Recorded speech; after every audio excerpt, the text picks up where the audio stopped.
Hi, everybody. Just welcome to the class here. Just doing the recording this week. It's Sunday, and I'm just a day ahead here. I'm in Seoul, Korea. Sorry for being a little bit scruffy here for the recording. I had a day here yesterday, which was just fantastic, and I'm not too sure if we can plot just here in my hotel room, just looking out the window here. Yeah, here we go. Just a little bit of Seoul, Korea here. So don't see very much, of course. This anyway, I love this city. So okay, back again here.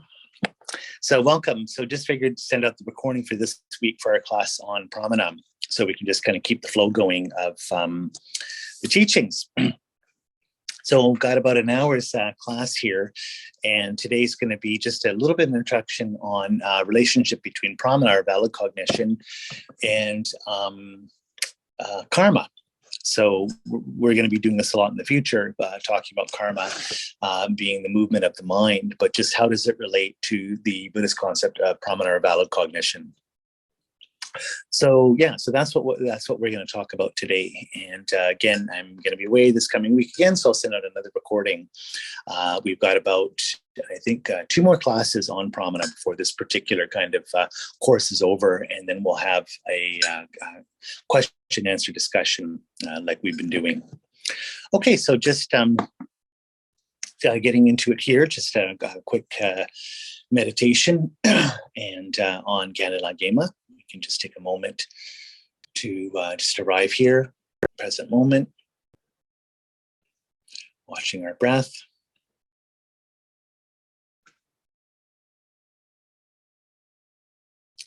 And reciting the Heart Sutra. Essence of the perfection of wisdom, the Blessed Mother. Homage to perfection, wisdom, the Blessed Mother. Thus I've heard at one time, Blessed One was swelling in Rajgir and mass vultures mountain together the great assembly of monks and great assembly of bodhisattvas. That time the Blessed One was absorbed in the concentration of countless aspects of phenomena called profound illumination. That time also Spirit of Valkshvara, the bodhisattva, the great being, was looking perfectly at the practice of the profound perfection of wisdom, looking perfectly at the emptiness of inherent existence and also the 5 aggregates. Then the power Buddha Venerable Shariputra said to Spirit of Valkshvara, the bodhisattva, the great being, how should a son of the lineage train who wishes to engage with the practice of profound perfection of wisdom? Thus he spoke, and Spirit of Valkshvara, the bodhisattva, the great being, replied to Venerable Shariputra as follows.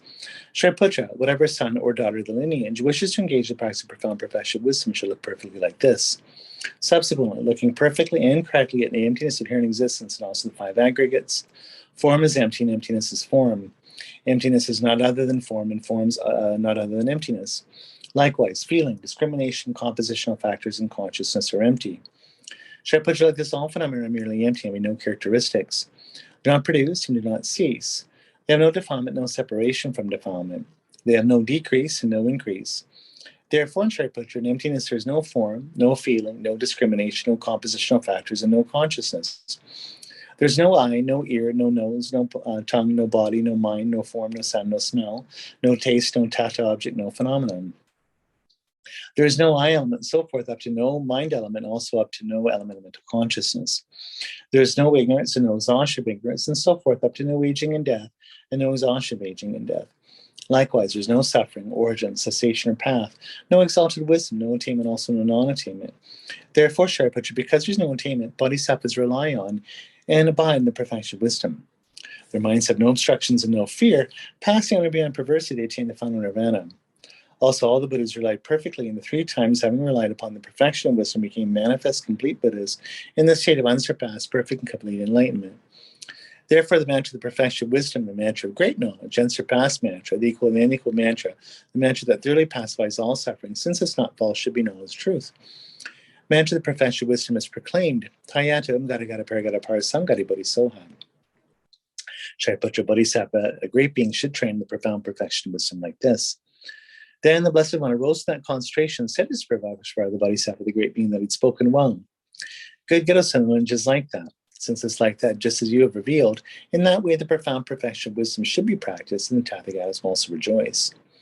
When the Blessed One had said this, Venerable Shariputra and Spirit of Valkshvara, the bodhisattva, the great being, and the entire circle of disciples, as well as worldly beings, gods, humans, demigods, and spirits, were delighted and highly praised what had been spoken by the Blessed One. So let's just take a moment just to sing a few Gati mantras, 7 of them here, Prajnaparamita mantra. Om Gate Gate Paragate Parasamgate Bodhiso. Om Gate Gate Paragate Parasamgate Bodhiso. Om Gate Gate Paragate Parasamgate Bodhiso. Om Gate Gate Paragate Parasamgate Bodhiso. Om Gate Gate Paragate Parasamgate Bodhiso. Om Gate Gate Paragate Parasamgate Bodhiso. Om Gate Gate Paragate Parasamgate Bodhiso.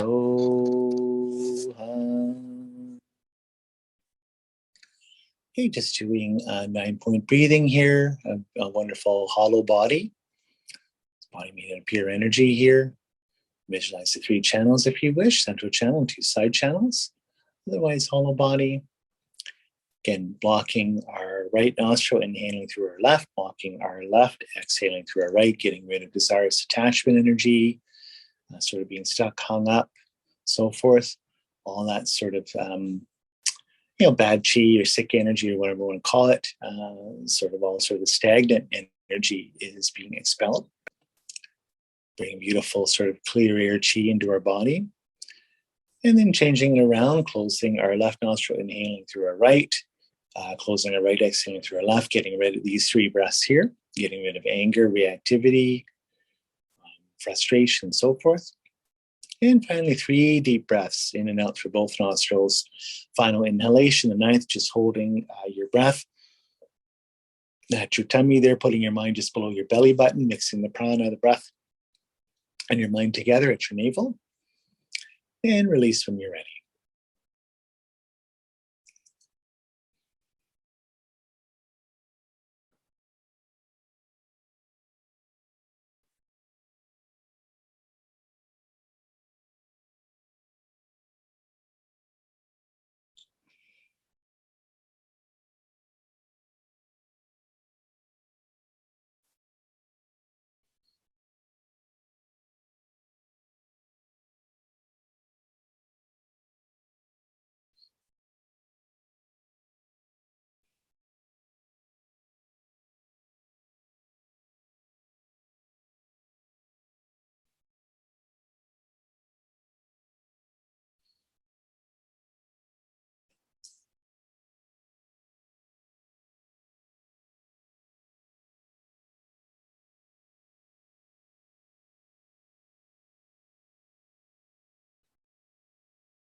Okay, just finishing on your own time here. And we'll start sadhana here, again, Gyema.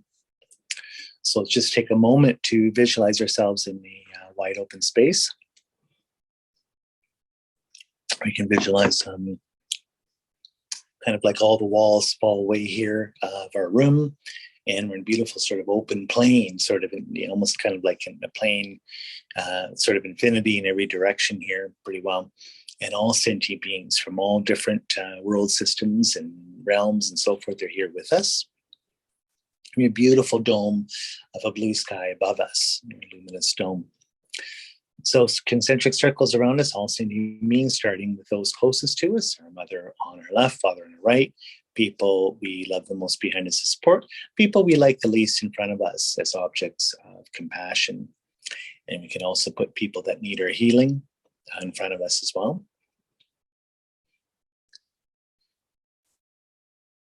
And from outwards, people from all over the world, without exception, all animal realm beings, insects, animals, mammals, fish, birds, everything, our whole sort of ecosystem, sort of Mother Earth Gaia is here with us.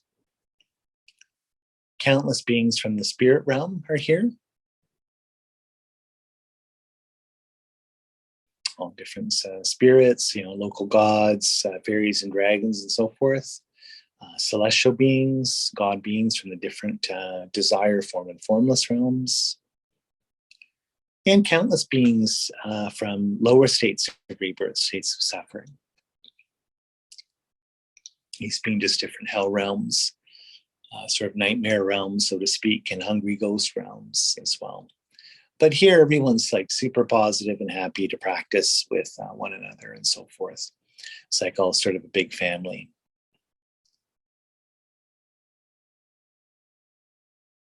Now, for a merit field here in the sky above us, let's visualize we're having a vision of Tushita or Ganden Pure Land,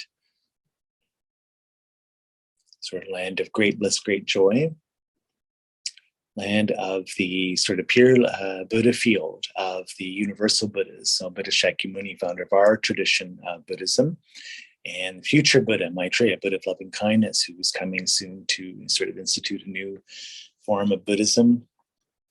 All the other 1,000 Buddhas of the Seon and so forth. As well, it is the pure land of the Buddha of wisdom and Shri. So for us here now, we're visualizing kind of in the sky. We're having kind of just like seeing a vision on a lake, sort of an image of the sun on the lake or so. It's kind of like a beautiful dream that we're seeing. And of Ganden Pure Land, beautiful land with mountains, forests and lakes and so forth. And then a central town with different sort of like a little monastic university town, different shrines and sort of temples and so forth. Full of Buddhas, Bodhisattvas, yogis, yoginis, dakinis, dakinis, gods and goddesses, and sort of everybody here, all Arya beings here together, meditating, studying, debating, writing Dharma books, kind of living the Dharma life. And the center of the town is kind of like Notre Dame Cathedral in Paris. We've got a big sort of cathedral temple. Doors are open, we can see in, and in it is the future Buddha, Maitreya. Buddha of loving kindness, fifth universal Buddha, golden energy body with a crown, seated in a chair like he's about to, like a throne, like he's about to stand up and then sort of come down into our world. He's got the mudra of the turn of the wheel of Dharma at his heart, 2 white lotuses around the ears. You can visualize the Dharma chakra and gold initiation bars on them if you like.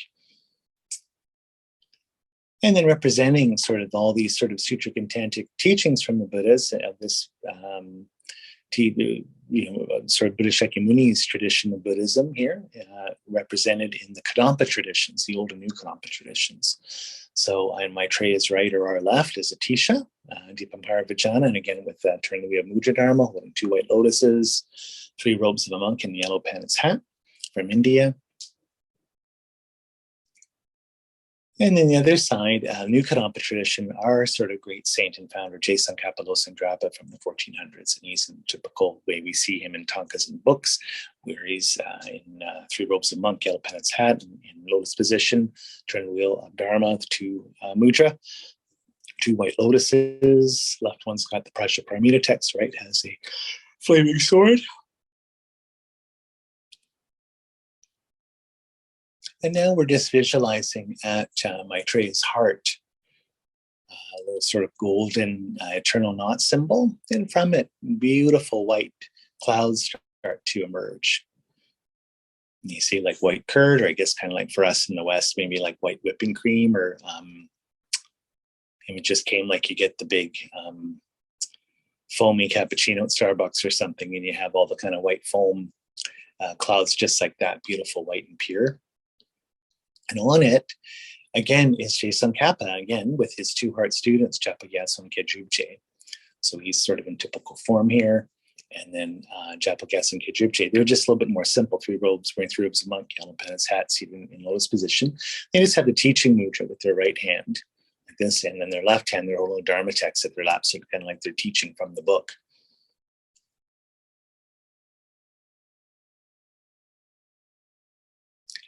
And we can visualize that at Tsongkhapa's heart. He's seen as the kind of like the emanation of Buddha of wisdom, Manjushri, Buddha of compassion, Avalokiteshvara, or Chenmo, and Buddha of power, Vajrapani. But he's usually, they kind of usually say, oh, but out of those three, kind of like the most important, the one we usually see him as a manifestation, Buddha of wisdom, Manjushri.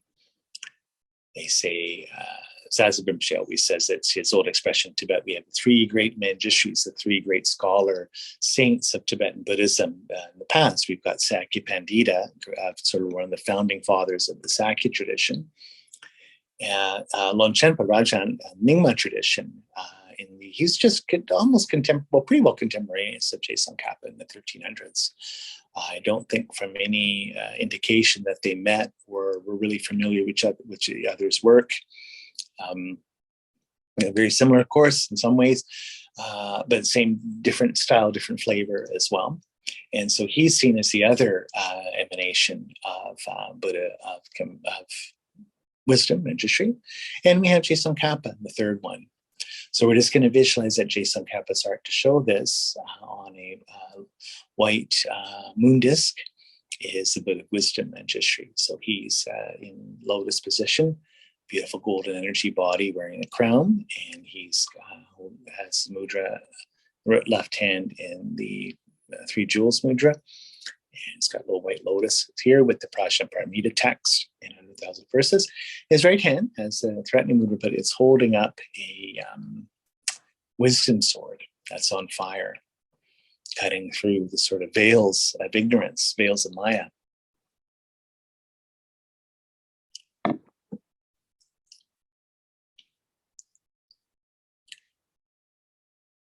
So I'm just looking at the sky there. So when we start, again, we're going to call down Tsongkhapa's students to come closer to us, to bless us. So right now we're just doing the sort of refuge bodhicitta for the invocation here. Sangye churang so ke chona la janchu bardu dagni kyab suchi dagi jin so gi pe sona ki Drola panchir sangye dru parshon. Sangye chudang so ke chona la. Janju bardu dagni kyab suchi. Dagi jin so gi pe sona ki. Drola panchir sangye dru parshon. Sangye churang so ke chona hamla. Janshu bardu dagni kyab suchi. Dagi jin so gi pe sona ki.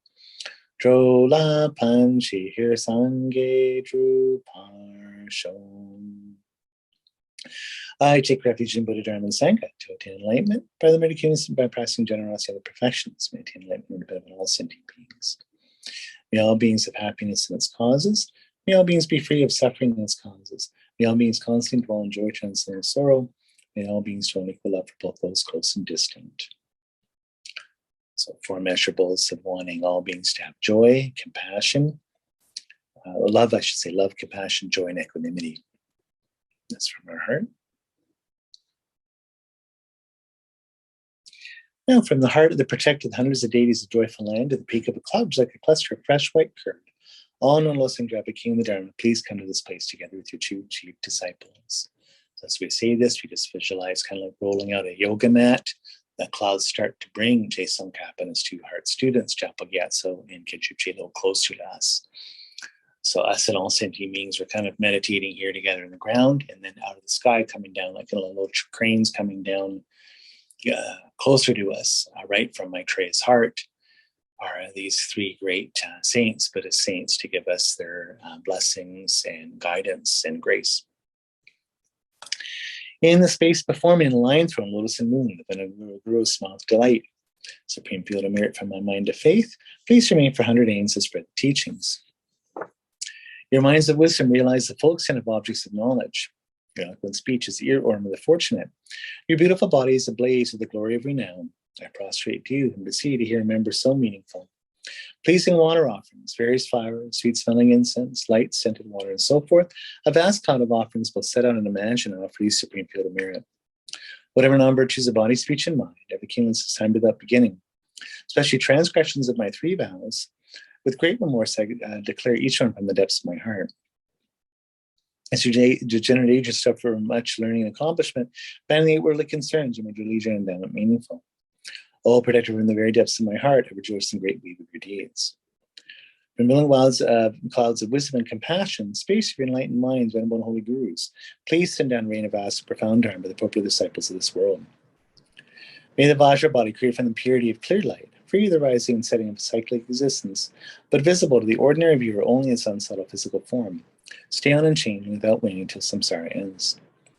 Through the virtues I have accumulated here, may the teachings and all living beings receive every benefit, especially may the essence of teachings of Tsongkhapa shine forever.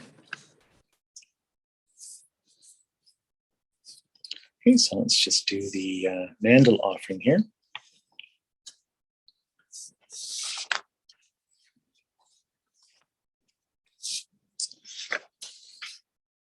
Okay, holding purified universe, Vedic universe in our hands here at our heart. That's an offering to the merit field, everything beautiful, everything transformed. This mandala is built on a base resplendent with flowers, saffron, water, and incense, adorned with Mount Meru, the 4 lands, the sun, and the moon. By offering this pure mandala to you, assembly of Buddhists here before me, may all living beings experience pure happiness and be reborn in pure lands. The objects of desire, aversion, and ignorance, enemy, friend, and stranger of my body and all possessions, these I offer without clinging for your enjoyment. Please bless me and all living beings to be released from 3 poisonous minds. I send forth this jeweled mandala to you, precious gurus. Om Idam Guru Ratna Mandala Community Ami. Send forth this jeweled mandala to you, precious gurus. Then we can just visualize that golden light's coming down from the heart of Tsongkhapa and his 2 students, just sort of blessing all beings around. It's just like sunbeams, sunlight coming down. We all know that just sort of a spring or summer day where it's cloudy and then the clouds part and you get the sun coming down. Beautiful beams. And we can just feel, so if the golden light's going to all beings around, it's just for ourselves. You can see little 3 needles of light, little tubes made out of energy come to the crown of our head. They sort of meet all in the same place. And again, there's golden light and nectars coming into our body, giving sort of purifying our body, and just big things also kind of charging it up, giving us virtue, energy, and merit. And the 7 wisdoms, just, sort of great wisdom, clear wisdom, and profound wisdom, wisdom providing dharma texts and teaching and so forth, all this coming to our body. So like I would say, like in the nectar itself, like if it's kind of like mango juice or orange juice, there's little sparkles, or maybe you can see it's kind of like a little plasma or gel going into us. And then just like little sparkles, almost like little chocolate chips or something. And anyway, I don't want to go too far with that, but just sort of little things in little shiny bits of energy in them, representing, of course, blessings of the enlightened mind. And again, just little tiny Manjushri Buddhas. They're almost like, again, I don't know why I'm just thinking of like Lucky Charms or something, or Alphagetti, or what it's kind of like little toys or something, but they're like little bits of energy in there. So there's a little bit of forms, Buddha Shakyamuni, Manjushri, Maitreya, sort of all these little sparkles in our body. There's also the mantra of Rapatsanadi, Manjushri's wisdom mantra there, as well as the D syllable, DHI, or the Tibetan letter. And also little Dharma texts, little Dharma books there on meditation or Buddhist philosophy or so forth, little flaming swords, And then wheels of swords, just sort of cutting through your delusions and so forth. So it's almost like a little ninja star spinning down in there. So those are all little tiny sparkles, all going into your mind, your subtle body, your subtle energy, soul body, all the different minds, and your of course physical body, all of it being sort of purified and charged up.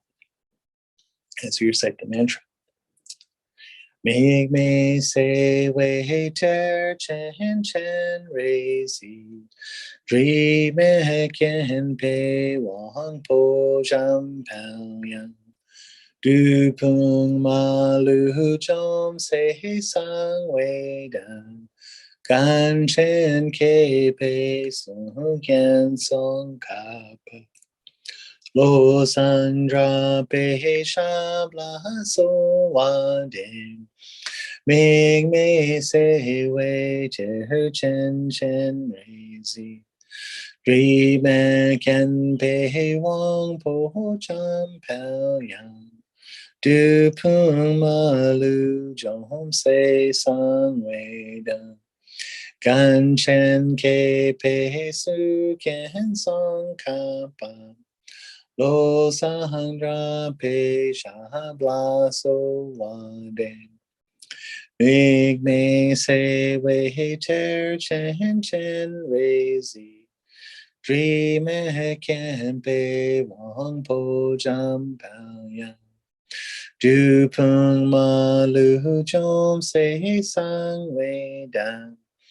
Gan chen ke pe sung ken song kapa. Lo zang tra pe sha bla so one day. You are Avalokiteshvara, great treasure of unimaginable compassion, Manjushri Master of all this wisdom, and Vajrapani, the Lord of the Secret and Destroyer, hordes of Mars without exception. Tsongkhapa, ground to the sages, land of snows, Lo Sandrapa, make crest at your lotus feet. Okay, so now let's visualize at our heart level. It's kind of a little bit of a hollow body here. We have at our heart a little, about the size of a quarter or so, little 8-petaled white lotus, sort of flat, so the petals are open like this. And then on it is a round, flat white moon disc. So it's just kind of like a little helicopter pad, or I guess just a lily pad for like a frog to land on or something. And that's at our heart and center of our heart chakra, in our indestructible drop.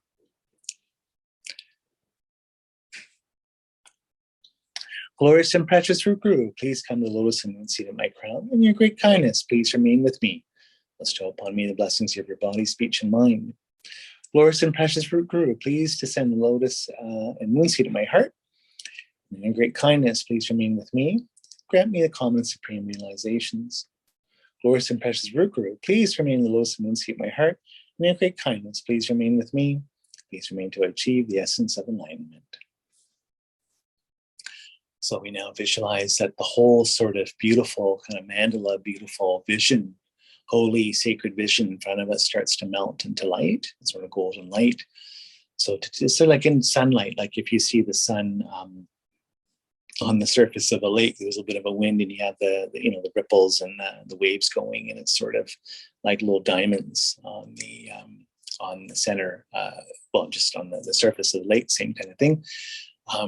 Everything sort of starts dissolving into light sort of inwards. So the sheet of Pure Land starts to melt into light and then dissolves into that sort of little village there, which dissolves into Buddha Maitreya. Atisha and Tsongkhapa on either side of Maitreya melt into light and dissolve into him. And then Maitreya turns into like beautiful ball of golden light like a sun. And he starts sort of coming towards it, sort of sucking up and dissolving all the clouds. And then dissolves into Tsongkhapa. Clouds and thrones and so forth melt into light. Japa, Gyatso and Kejukje melt into little balls of light like little suns, and they go inward and dissolve into Tsongkhapa. And then Tsongkhapa, just with little Manjushri in his heart, gets really, really small. He's sort of the condensation of all holy beings here, sort of the embodiment of all Buddhas, compassion, wisdom, and power, all of our gurus and so forth. I think it's what size of a sunflower seed. Comes to the crown of our head, turns around, facing the same way we are, and enters our crown chakra. Very, very slowly, like a leaf falling, starts to descend in the central channel to our heart, until he sort of comes to a stop just in our heart chakra there. It's on the moon disk on the lotus. And once that happens, just the lotus starts to close, just like an evening flower closing here. Sounds just kind of like a little lotus bulb, runs a little tulip bulb at our heart. And two little bands of energy go around it. First one clockwise, underneath it counterclockwise. First one being the golden mantra of Manjushri, Marapatsanadi, and the bottom one being Tsongkhapa's mantra, Om Guru Vajradhara Samadhikirti Siddhi Om. And feel that Tsongkhapa is at our heart now. All the power and wisdom and compassion that is going directly into our mind, right into our soul. And like I say, like you're dropping a little sugar cube into boiling water, it just instantly melts. So I'm feeling just sort of great spaciousness here. Enjoy and bless.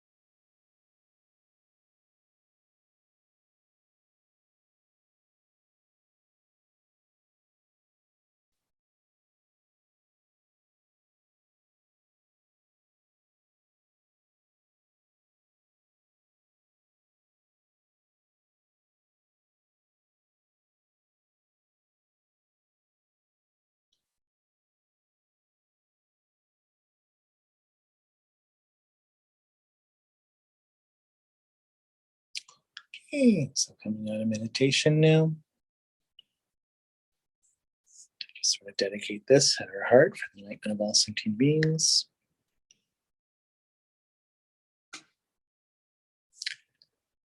And now just doing a little bit of teachings here on our class, just on Pramana. This is, I think, class 3 or 4 here. I think it's 4 that we're doing here. This is my 3rd overseas flight in a row, so my brain, like the jet lag, I'm like, where am I? So hopefully this is coherent and cogent when I'm about to teach here today. And if it's no good, I'll try and redo it at another time. Anyhow, so mind and karma. So if we're going to be looking at valid cognition, that what we've been talking about the last few weeks, how does that relate to karma? What is karma in terms of the mind or valid cognition? So we start here, and again, this is sort of notes I've taken, and sort of, again, as just on the YouTube videos, you can see just sort of the background of these teachings, where I'm getting from the sort of the majority of the notes I have here are notes that I took many, many, many years ago when I was studying, about 20 years ago, or whenever, the Asian Classics Institute by Geshe Michael Roach. And it is class number 4 on I think it's on valid cognition, past lives. Just I can't remember the actual title. A lot of notes are from this. My own notes, LamRim and teachings from Zasep Rinpoche, for instance. And this one here also, there's some stuff I got from Ken Rinpoche Losang Tarchin's text as well. He's got one on valid cognition. I think I might have shown in a previous class on pointing out to reasoning, or so. I think that's what it's called. And then Heart So Dearly Need for Liberation. Those are the 2. Anyway, just to give you a little bit of background there. So starting with the definition of what omniscience is. This is a big topic, of course, in Buddhism. In Christian medieval philosophy, there's a big debate you have on the idea of the God for Christians, of course, is omniscient, but also omnipotent, both. And so this is a big debate you get in medieval philosophy, and even sort of philosophy from, let's say, St. Augustine up to Thomas Aquinas, Duns Scotus, William of Ockham, and so forth, is just all these great medieval thinkers, is the nature of the divine mind of God, what they call God's intellect, being just all-knowing, and I guess omnipotent, and then, well, maybe sort of all-knowing, this God's intellect, and then God's will, right? So one's omniscient and the other is omnipotent. So, for instance, whatever, it's a big debate, but again, as a Christian, it's important. Which comes first? What's more important? Is it God is completely omniscient, and so only thinks and wishes good things, and because of that, manifests them with his will? So intellect's first, will, or is the will so pure, whatever things are being constantly willed that are absolutely pure and perfect and manifested, therefore they're good. They're omniscient, right? So whatever. In the end, it's probably splitting hairs. This is what all the famous Renaissance philosophers, would sort of make fun of medieval philosophers, just like, God, who cares with the big picture? But this is a big thing. In other words, is God free? Can God make a free choice? Think of something first and then act on it, or is God maybe kind of like not even free? Like, things are almost being spontaneously manifested because the will is absolutely pure. So even God doesn't have a choice. Nothing but good things happen, right? So anyway, blah, blah, blah. It's a long story. But here we go with the definition for Buddhists. We talk about omniscience. We don't talk about omnipotence. Buddhists aren't omnipotent. They didn't create the world. You created your own world with your mind. So that's questions of omnipotence, free will. All these things aren't Buddhist questions, for instance. But omniscience is a Buddhist question. That's a Buddhist issue. Knowing the nature of reality, knowing what's true, knowing what's false. And if we're talking about pramana here, but what is valid cognition, what's true perception, so to speak, this is a big issue. So what is the definition of omniscience? Which is a state of mind having a correct perception towards everything. So, of course, only a Buddha has this one. That's what defines Buddha. And of course, as we've said before, a Buddha perceives the two truths, ultimate truth of emptiness and conventional truth of all existing things simultaneously. Buddha, whenever they see a thing, sees it as the individual thing that it sees it, let's say my little book on Shambhala here, as well as sees its emptiness at the same time. So we have, if let's say we're an arhat, we don't see these things at the same time. We've sort of been liberated from samsara, but we either see emptiness, or when we come out of a perception of emptiness, we will see this as being a conventionally imputed functioning thing or object. My little Kala Chakra book here. We don't see them at the same time. And then, of course, for ignorant civilians like yours truly over here, things we don't see. I don't see emptiness, certainly not directly, but most of the time not even conceptually or intellectually or sort of theoretically in my mind. And I don't see all individual things. I only see the things here manifesting from my karma. I see them as, then of course, in a diluted way, I see them as being truly existent, having nothing to do with my mind, external to my mind, external to my will, external to my conceptions, existing outside of any relationship to anything else. So that's, of course, the difference between being a Buddha who's omniscient, has all valid cognizers, and then someone like me where it's just like totally diluted or whatever else. Okay, so that's what omniscience is. Again, state of mind having a correct perception towards everything. Only a Buddha has this kind of a valid mind. So what does this entail? So that the two Tibetan words are langcha and dorja, which means things you should take up, which is the pure side of existence, and things you should abandon, which is the afflicted or deluded side of existence. In other words, the things you should take up are not just true, but they lead to happiness. They lead to peace. They lead to bliss. They lead to joy. That's what we want, what we desire. And then the dorja stuff is the things that should be abandoned, or the stained or bad things. Again, good or bad, not good or evil, in the sense that what's good is against what's producing, peace and happiness and bliss in our lives. What we want to abandon or let go of is the stuff that is, of course, the afflicted stuff, the stuff that's producing suffering and confusion, delusions, everything else, sort of corkscrewing deeper into samsara. So, note, say, if we knew this division of things, we'd be all set. But instead, we have a mixed up idea of what to give up and what to take up. So Buddhists know this division completely and perfectly. So you see, this is again how omniscience is a practical therapeutic thing, in the sense that Trump has got a great discussion. I can't remember one where he gets says that so many people have a misunderstanding of what Buddhist omniscience is. In other words, you whatever, you meet Buddha Shakyamuni or you meet His Holiness the Dalai Lama or Green Tara, it's like, hey, and they're like, hey, and they're like, okay, I heard, or Vajrayana, I heard you're omniscient. What's the square root of 6,562 and 3/4 or something? Tell me now. Or what's the winning lottery numbers? Or how many galaxies are here? What's the fastest land animal? Or what? Like, that's Trump is saying that we always understand omniscience to be that way. In other words, factual knowledge. And even if these high lamas don't know factual things, and they might just not tell you, I don't know, but like you think that obviously they're not enlightened or they're not omniscient. So in other words, whatever, like you're with His Holiness and whatever on the plane breaks down there and the engine's got, and you're like, well, what's wrong with the plane? And you might say, well, I don't know. And say, well, what do you mean you don't know? You're omniscient. Once you tell the mechanics what's wrong, then we can leave, right? You know everything anyway. Why are you holding back? But what Trump is saying, this is what you get in the sutras, is that what Buddhists are omniscient about, what's relevant or what's important, isn't this factual stuff. Like, even if they know it, as you can see, whatever, Buddhists aren't coming and telling you all this factual stuff all the time in your dreams or visions.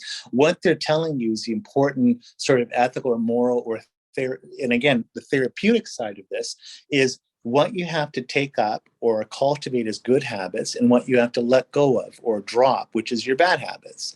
So it's like Aristotelian ethics, right? It's practicing the art of virtue, which leads you to being happy, whereas our worldly things we all in our bad habits lead to suffering.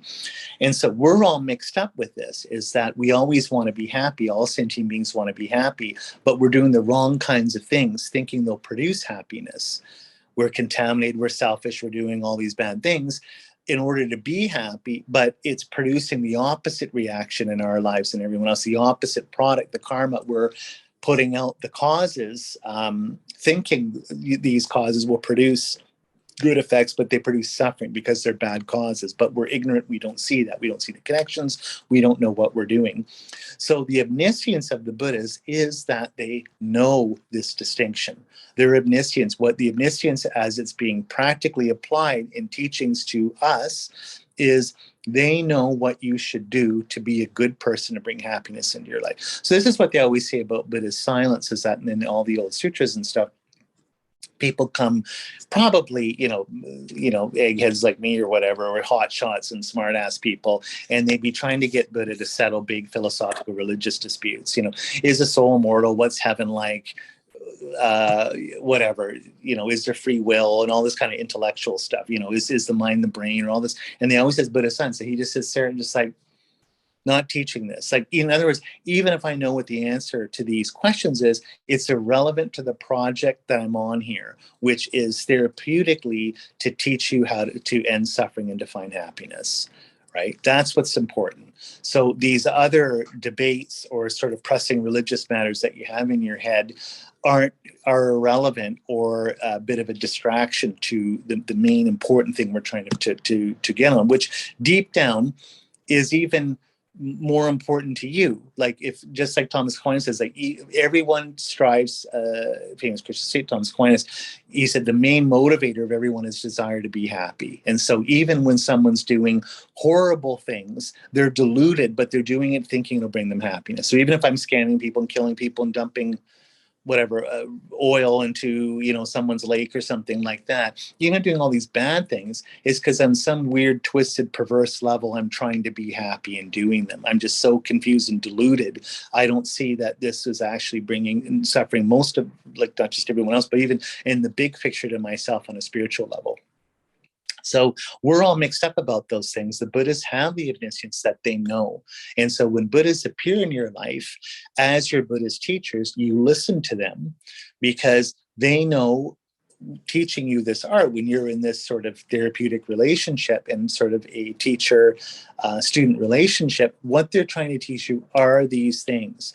How to cultivate these good kinds of habits, these views and attitudes and right behaviors that lead to suffering, and you let go of the habits that you have that, of course, are leading. So good habits lead to happiness, bad habits lead to suffering. I can't remember if I was just saying that, but that's what they're trying to teach you, what to take up and what to let go of. Okay, that's the division. That's what real, then since that's the real definition of omniscience that we're looking at right now. Okay, what is the definition of karma? Lele jikten natso kedini sempa dan deji. So that's all the Tibetan, and I probably spelled it wrong, but karma from the world, all various ones come from the movement of mind and what it makes you do or say. Okay, so karma, that's sort of the main definition you get. Karma is the movement of the mind. The mind is changing and impermanent. Any functioning thing, anything which does something, anything which is produced or can be destroyed, anything produced or destroyed by the instant is a changing thing. And so that's the definite. In other words, that's also another definition for what it means to exist in Buddhism. There's sort of different definitions of what it means to be. Ultimately, what it means to be, if you're sort of Heideggerian and you're asking the question for what does it mean to be as a Buddhist, it will mean to, let's say, to be aware. But on an existence level, how does something exist? It's something that's perceived or engaged with experientially. And to be engaged with experientially, something has to change. It has to perform a function or do something. So things exist pragmatically. We're using them, or things are doing their interconnection. They're in a causal relationship with other things, but they're also producing and being produced. That's kind of what it means to exist on a Buddhist level. And so the mind is part of this definition as well. The mind is always impermanent and changing. Definition of mind in Buddhism is that it's clear and cognizing. It is a sheer openness. It allows things to appear, to be what they are. And it sort of, the luminous quality of that is, again, it's just being able to illuminate or know or let things be what they are. But this is an impermanent thing. Things are impermanent and changing, and the mind is impermanent and changing in knowing them. So what karma is just the movement of the mind. That's actually the sort of real definition. Usually when we say karma, it's always, lemon seeds produce lemons, or orange seeds produce and also kind of there's this moral payback of karma. Oh yeah, Matthew, you were mean to that person in 7-Eleven and then you fell down the stairs leaving the store. That's karma. That teaches you not to be a crappy person. But the real technical definition of the term is the movement of the mind. So the mind that's sort of expressing itself through thoughts, through words, through language, and then through action or deeds, those three being together. And of course, first of all, being thoughts, or I guess sort of the intention, mind being intentional relatedness, and mind being intentional sense of, beliefs and attitudes propositionally, and also being in relationship with, your activities and your projects. That's what mind is. So we're always creating karma. The open question is, what kind of karma are we creating? Mind's always changing. What is it changing into? What's its flavor? What's its coloring? So the mind's like a fast flowing river, let's say, or fast or slow. Just say like a river going by. What's in it at any given moment? Well, we have little stones, we have fish, we have leaves going by in the river. You're sitting there watching it go. Maybe some sticks you see underneath. There's little bugs going and this kind of thing. Maybe mud. That's all the analogy here. But that's what's in our mind. So with us, the question is it a beautiful, clear mountain stream? Or is it full of garbage? Is it sort of a polluted river with all your sort of negative attitudes and so forth? The water is the same. The river is the same. It's always changing, always flowing. But what's it carrying with it? And that's the karmic seeds that you have in the actions that are manifesting from them. So mind is always changing. So we always ask is, okay, mind's changing and stuff, but what's it changing? What's it doing? What are you doing? So this is the ethical thing. What is your intention? How are you behaving? How are you doing at any given? What are you doing at any? What are you thinking? What are you saying? What are you doing? What are your intentions? Are you cherishing others, or are you cherishing yourself? Is your mind happy? Is your mind sort of sad, negative, reactive, and so forth?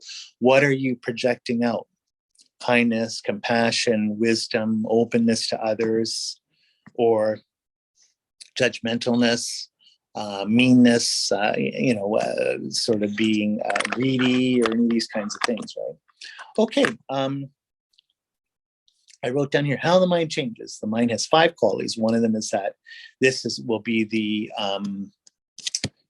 how would you say that? It's basically the 5, there's the main primary mind and 5 omnipresent mental factors. This is when you're studying low rig. We've got the 5 aggregates, 5 omnipresent mental factors that go with it. For instance, being, I can't remember them offhand, but like feeling, discrimination, being 2 of them. And then there's 3 others I can't remember. You can find that in a list somewhere. And again, if we study low rig, we can go on about it. So mind has 5 qualities. One of them is that what the mind is, I guess, the primary mind, is it takes the qualities of the object which it perceives, just as when something is held up in front of the mirror. The mirror takes on the qualities of the object. What's presented in the mind reflects in the mind, and the mind takes on that aspect or images it. It's not that the image leaks into the mind somehow. For instance, blue is in front of the mirror, and then there's blueness in the mirror itself. There's the same quality the object exists in the mirror. Take the blue away from the mirror and it disappears from the mirror. Mind is the same way. So this is, like I said, it's the 2. I always remember my first teacher, again, Kelsey Tarchin. He was a psychologist by training. We talked about phenomenology a lot. He said it was really was talking a lot about Husserl's understanding, and then Husserl's phenomenological understanding in logical investigations with Buddhist sort of definitions or theories of mind, which is interesting. I've always felt it's a lot like the 2 Western philosophy getters, Aristotle and Jean-Paul Sartre, ironically. Both of them have the sort of unique view, which is kind of unique in Western philosophy. Thomas Aquinas is a little bit like that too, that mind is a sheer openness. So mind really isn't representational, which runs counter to everything really that we understand in Western psychology and Western philosophy. So basically, the mind is an openness that allows the world to appear in it the way it is. We have our own take on it and everything, but it's sort of what it is the mind is like a mirror. Now, just like Sartre says that the consciousness is what he calls, like a nothingness, since it has no quality, and the point is that it never becomes the object itself, right? It can take on the qualities of it, but there's sort of a separation between the being of the object and non-being of the mind. Anyway, blah, blah, blah. This is sort of another discussion. So the mind is like a mirror, and then the aspect or image it takes on is of the object, right? In the reflection. The point is the mirror isn't the object, and even the aspect in the mirror doesn't affect the mirror itself. So if I have a blue ball and I put it beside the mirror reflects back. It's sort of, again, the image. This is the mind isn't even like a mirror because it's non-material. You can't find the mirror. I don't have like a little pocket mirror here to make it like my mind. So, but it's the same principle where mind is clear in the sense that it has no physical qualities. It just allows physical qualities to appear as in your experience. And then it's cognizing in the sense it's illuminated, or it allows things to stand in the light or be known, or allows them to be in themselves. It doesn't mediate them that way. In any way that way. So it's a similar way, the mirror always stays the same as a mirror, as a reflective surface, but you see the aspect or image of something in the mirror.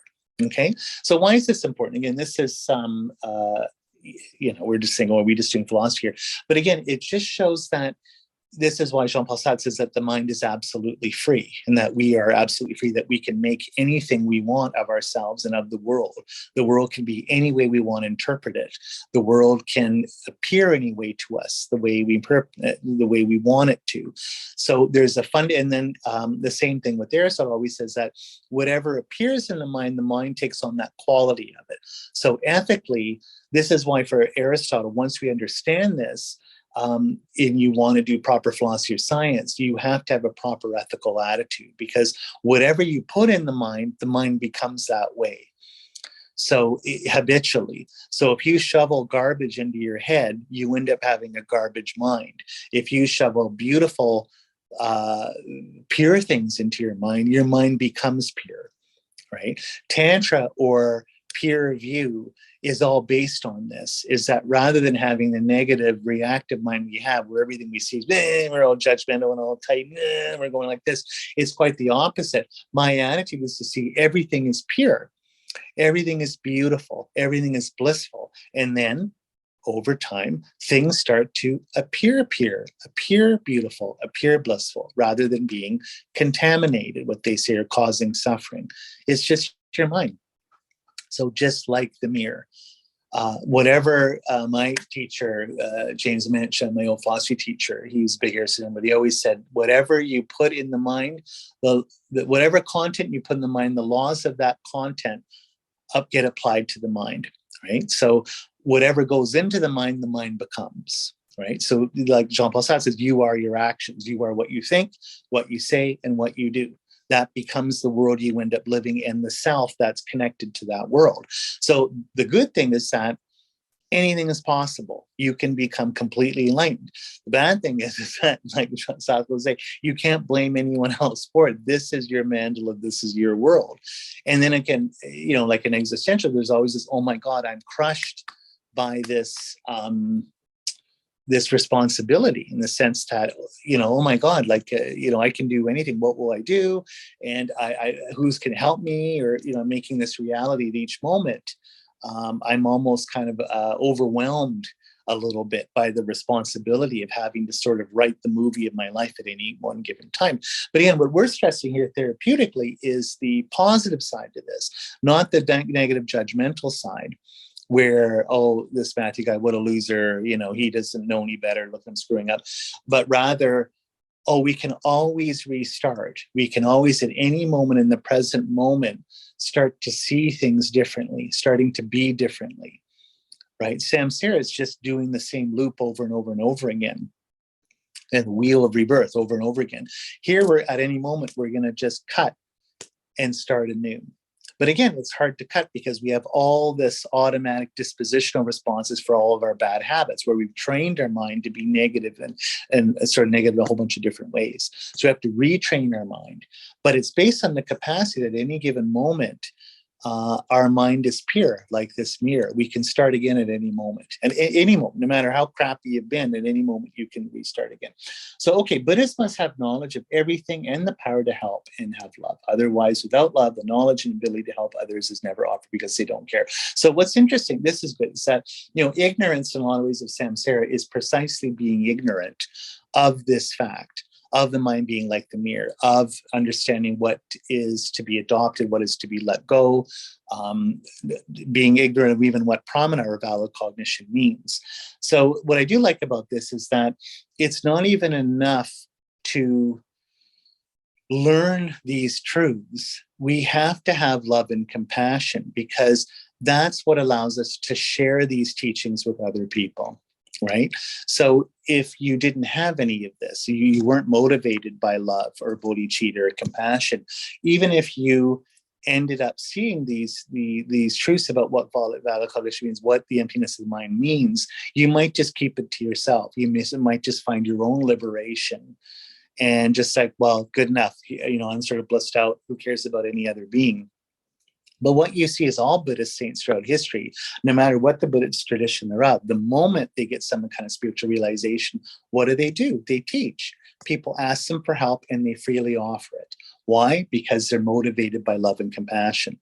They want to sort of help others untie the knot that they untied, right? Just like, hey, you were just like, I was just like you at one point. You and me are equal, but the difference is I've woken up. I see things clearly. I see their true nature. You still haven't. You're sort of stuck in the jungle still, kind of in the darkness, right? So Drupa Kunli, that famous Bhutanese sage, was so funny. I always say I can't remember where, it's a little folk story in Tibet where he goes to Lhasa to the Jokang temple and make offerings at the Joa Rinpoche statue. Buddha Shakyamuni as a little crown prince, right? You might have seen it's a beautiful, the holiest statue in Tibet.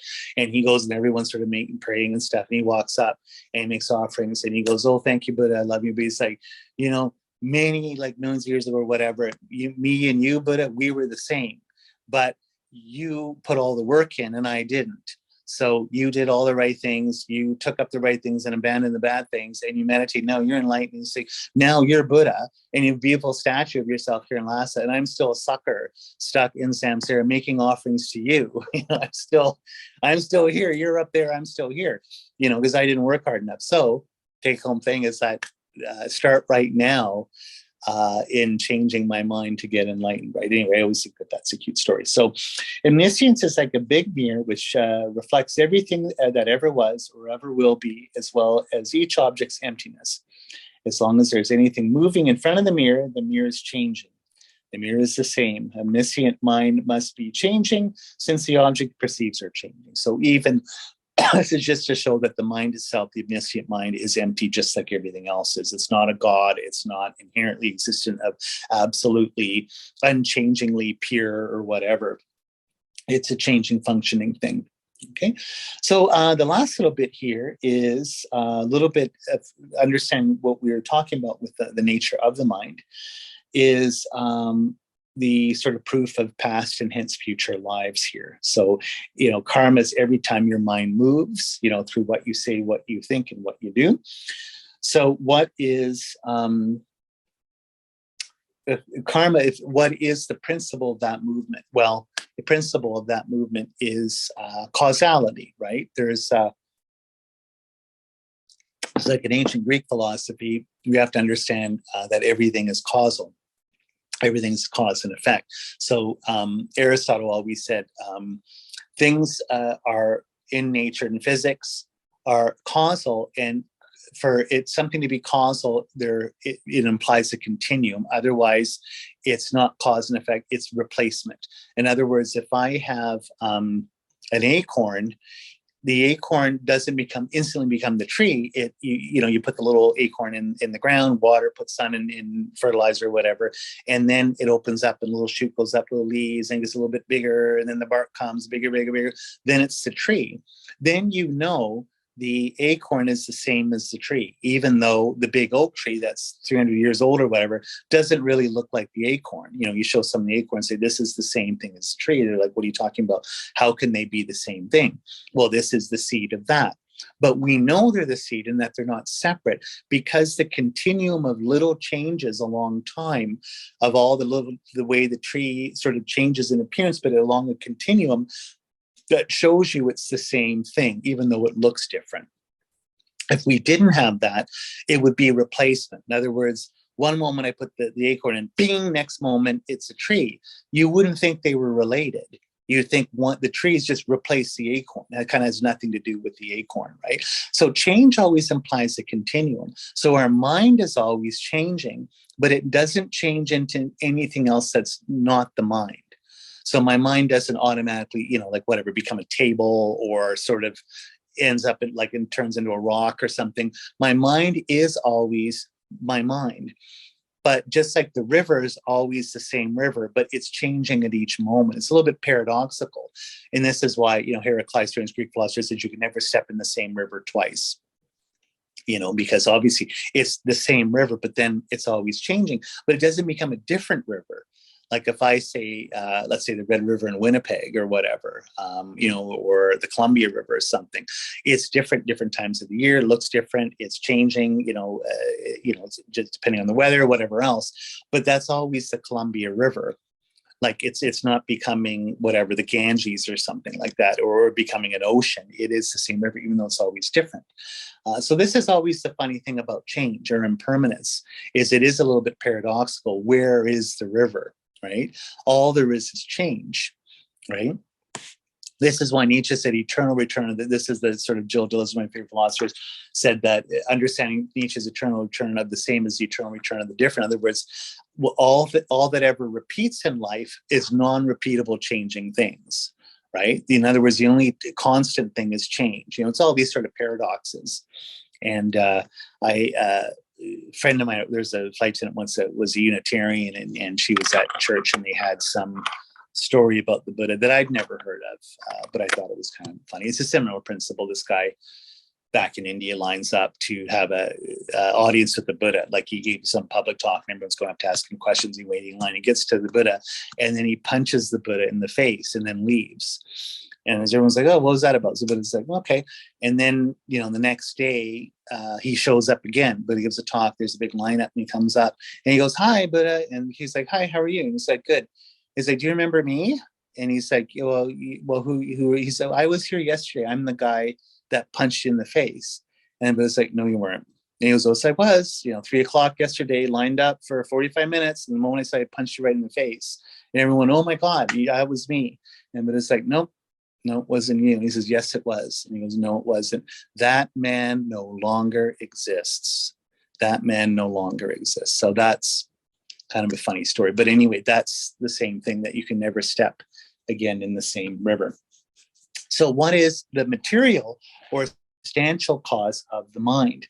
Well, if the mind is clear, in other words, it doesn't have the same characteristics, quality as objects and material things, the only thing that could cause it would be something similar. Just like in medieval philosophy, they say objects have to, in other words, for something to be received, it has to have the same quality or substance as that which receives it. I mean, sort of a medieval philosophy thing. So it's the same thing, that things have to, in a causal network, have to be related. And so this is where in Buddhism, it's quite controversial. We say that the mind isn't the brain. The mind isn't the body. They're tied by energy, subtle energy. That's a different sort of tantric question, but at least, this would be, like a famous British philosopher, Gilbert Ryle, called the ghost in the machine, the Cartesian ghost in the machine. Is this a dualistic system?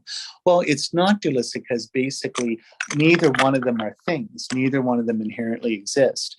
They're both just appearing phenomena, mind and body. So they're all, both have a virtual existence. So they're not things, but nevertheless, they're different. Their sort of description is different. The mind, because it doesn't have a quality, is different than things that do. So it's almost a grammatical difference between the two things, and which is why we can talk about. You don't get sort of mind without bodies. There's always energy or prana and mind going together. But so mind and body are the same on one level, and yet they're different, because one doesn't have qualities like the other one does. We can talk about them in a separate way, even though they go together. So just so you can see this, like, where is a perception? Where is a thought? We all know that when I'm seeing this, I'm looking at my little iPhone here in my Seoul hotel room. There is an image on my retina of the phone here. I mean, you can see that. But where is the thought? Where is the perception itself in the brain? Where is the mind? I mean, I get the brain. I can, take a hammer, smash my head open, start looking around in there. Where is the brain? Where is the mind? So German philosopher Leibniz says, this is in the 1600s, but he said, if we make the mind like the brain, like a big mill, with all different pulleys and machines going like this, we would never find a perception in there, right? And Maurice Merleau-Ponty, famous French philosopher, always said, where is the perceiver? Is the perceiver at just the lens of the eye? Is it the back of the eye? Is it the optic nerve? Is the brain? Who is perceiving? Where is the perception? So Gilbert Ryle calls it a category mistake, is that when you mix these two things together, it gets confused, right? So he always says it where, I always like this example. He's a great philosopher. He said that, it's a mistake if we say, let's say a football team, right? You go, I want to see let's just say hockey. I want to see the Montreal Canadiens. Oh, great. So who's the manager? Great. Who are the different team members? Great. Okay. Well, where is the team spirit? Where is the team spirit? And like, well, what are you talking about? Someone told me that you guys have a lot of team spirit. Who's he? Where is he? It's like, well, no, that's not separate. That's part of the team itself, right? So anyway, this is another thing. So we're not looking that the mind is related. At the same time, it's a little different, but it's a category mistake to mix these sort of things up. So where I'm going with this is that when we talk about the karma of the mind, the causes for the mind have to be other minds. Perceptions have to be other perceptions to be in a relationship to them. But if that's the case, then our mind as it is now, our perceptions, our mind now is the result of past minds. So if I keep backing up, where do they start? Back in the womb, back when I was a little kid, whatever. We know the mind's constantly changing. Every cell in our body changes, yet we're just like the river, we're the same. But where does it all start? Well, in Buddhism, logically, you can never find first causes. Unlike, let's say, maybe sort of Christian argumentation, well, God creates the world, or we always say, well, who created God? Like the point is that we can't find a first cause because we can't find anything not in a relationship, anything standing transcendentally outside of a relationship. Causes and effects always go together and produce each other, which is why we say that there's functioning things. To exist is to perform a function means it has to be in a causal network. Now, that function can be turned on or off, right? But the point is always possible that it can go back on or off again. It's in a causal relationship. So if I can prove that all my minds now, who I am right now talking to you on Zoom or whatever, recording here in Korea, if this has come from somewhere, from the past Matthew Richards from Vancouver a few days ago or whatever else, then I prove, the mind is a causal thing. Then I've just proven now that mind is beginningless. I can't find a beginning to this. This goes back in all past lives. Now, this also proves that there is no end to my mind either. It never stops, like a never-ending river. There's no past and no future here. They're all interrelated. They're all in one long causal line here, or stream. Why is this important? Because, this is where, now I can go my past life and see that I was Mozart and Cleopatra or, Kangxi Emperor in China, right? No, that's not, who cares about that? Those past lives are over. But what it shows, what's important about this is like Chandrakirti proves this, and also Dharmakirti are big on this. Why is this important for a Buddhist, that to sort of prove past or future lives? Like I say, it's not free, so you can run around trying to figure out who you are or even who you're going to be. The key is to show that there's a pedagogical or educational component here. In other words, if anything's possible with emptiness, if anything's possible with the way the mind is on a conventional level, that it just images or reflects anything, if I also see because of that, the mind is beginningless and endingless, anything is possible. And anything is possible causally because it can be created. In this stream, it becomes a path. It becomes a path, an educational process you are on. And it's an educational process without a beginning or an end, which means there's no limit, which means you can make yourself perfect. This is like Duns Scotus, a philosopher, had a big argument in medieval philosophy, but he said there's no substantial difference between God as creator and God's creations. So technically, it's just a continuum. You're here, God's over here, but technically, and angels are maybe in the middle here. There's nothing stopping you from becoming God. Whatever. How is that possible? But now, then this was seen as very heretical in the Christian church. Like, God's a creator is different than the creator. You can't say this. You could never become God. Blah blah blah. But from a Buddhist point of view, this is correct reasoning. This is why I say, quote unquote, perfectionist philosophy or perfectionist religion. We're saying that you can make yourself divine and perfect. You're finding yourself situated along a path. You've been pushed here to where you are from your past actions, and the future is open to you. The only thing pushing you ahead are your habits and your dispositions. So if I clean those up, fill it up with good habits, I'm off again. So you are on your Jungian spiritual quest, your journey, your Joseph Conrad Man of 1,000 Faces or whatever. You're on your way to getting enlightened. All sentient beings get enlightened. You are on your way. We've just seen this. So you see this as you are in a process of self-awakening or self-education here. You have no choice but not to be, right? Because your mind is open, it is clear, you are free. You are creating karma at any moment. So again, anything is possible. You can do this. You're always already doing it. The issue is, where are you on this path? Are you making the same mistakes again? Are you keep falling down? Or are you slowly, gradually working your way up the mountain, right? Bit by bit. Yeah, I think that's, yeah. So I just here, once you prove, I just talked about a little bit, once you prove the existence of a single movement or a moment of mind preceding the first moment of mind in your mother's womb, you prove your mind is beginningless and thus endless. So yeah, anyway, but that is what I like to say is that past lives, Shannon Curtis says we have to prove past lives to show that you can develop compassion over many of them. In other words, it's possible that over a series of lives you can self-perfect, right?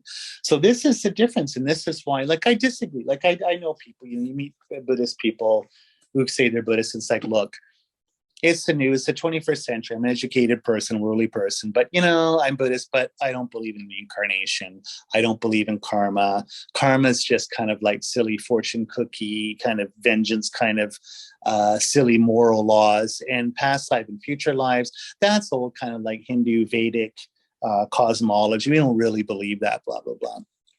So I want to be Buddhist without, ascribing to any of that stuff. Okay, fine, whatever, go ahead, I don't care. But I think what's amazing is that even Geshe Michael Roach says that, is that what karma, showing that everything is cause and effect, and that we can develop habits to manifest things, because ultimately karma, the movement of our mind, creating things, manifesting, allowing, our mind is completely, because it has no quality, completely free and open. We can create anything with it. And that we're on sort of a journey from past karma. We understand the karma of the mind, so mind is beginningless and endless. We're on this spiritual journey or path. Anything's possible. This is fantastic. So we don't have to be trapped in more of a Semitic way, Christian way, that in our own finitude. We are not just ourself of this life. We are not just in this one movie. We're not just limited by this. In other words, when I die, my journey's over. This is a huge galactic and cosmic journey of many, many selves over many, many lifetimes. Us and all sentient beings, all of us in our own timeline, in our own way, are slowly moving towards self-actualization, self-perfection. And Geshe Michael Roach says, but I think he actually gets this from Chandra Kurti. What they say is that we believe this anyway. Even if you're arguing with people who don't believe past and future lives, you believe, at least by analogy, that this is true anyway. Why? Because we have a school system. We believe, we educate kids. When you're little, we have this idea that you can change, you can grow up, you can learn, you can progress to become an adult. And if we teach kids to be good people, like spiritually, religiously, morally, whatever, we believe that, on some level, we can perfect ourselves or make ourselves better than we were before. We can learn from our mistakes. We can teach our children to even become better than us. So even on a secular level, we believe all this stuff anyway, but we're always confining it just to this one life. We don't see on either side of it that where we are is because we've been situated to where we are, or thrown almost in a Heideggerian way, we're thrown into a life or into a world, again, from our past lives, and our projections are going forward into future lives. All we've done in Buddhism is take out those little dividers, those little bookends, in the bookshelf that put the book together. You take those out, and then you have infinity. We no longer have finitude of createdness as a creature, as a single person here, but we have basically almost an infinity of possibility here. And that's an amazing thing. So just to conclude, we're doing this anyway. We're all going to get enlightened anyway. We can follow the sutric path, where 3 great aeons are very, very slow work, good work, slow organic change over many lifetimes of studying and meditating Or we can do the tantric path, the quick path, where they say the dorje is like a bolt of lightning, in the sense that we can get enlightened in one lifetime or two or three or whichever, if you've been born countless times, that's really, really quick. Even if it takes you 5 lifetimes to get enlightened, that's lickety split, let alone the course of one lifetime to do it. How do we do that? Through tantric yogas that allow us to, using sort of very amazing sort of energy works and arts of meditation, to get these Dharma realizations quicker and faster, more powerful than in a sutric way. And so we have a chance to sort of speed up our educational process. Again, there's no rush. You want to take your time, that's fine. You're in the slow lane, kind of just taking your bike rather than your sports car, that's fine. There's no rush. But if our whole point is not to suffer and to be released and liberated from samsara, then why would you wait? If you have a chance to go a little quicker in order to find sort of great bliss and happiness and joy, then it makes more sense to do that. Okay, I've gone over quite a bit over here. Sorry about that. I'm a little overtired, so a little wound up. But thank you for coming. Thanks for watching. And I'll record another session this coming week for our next class. Let's just take a moment to dedicate all of our merit here. So blessings of all holy beings, all of our gurus, all the Buddhas, truth of karma, causes and their effects, power of pure spirit intention of having bodhicitta, everything we do is for the awakening of all beings. May all of our dharma wishes be fulfilled and all sentient beings reach enlightenment. Okay. And thank you for coming.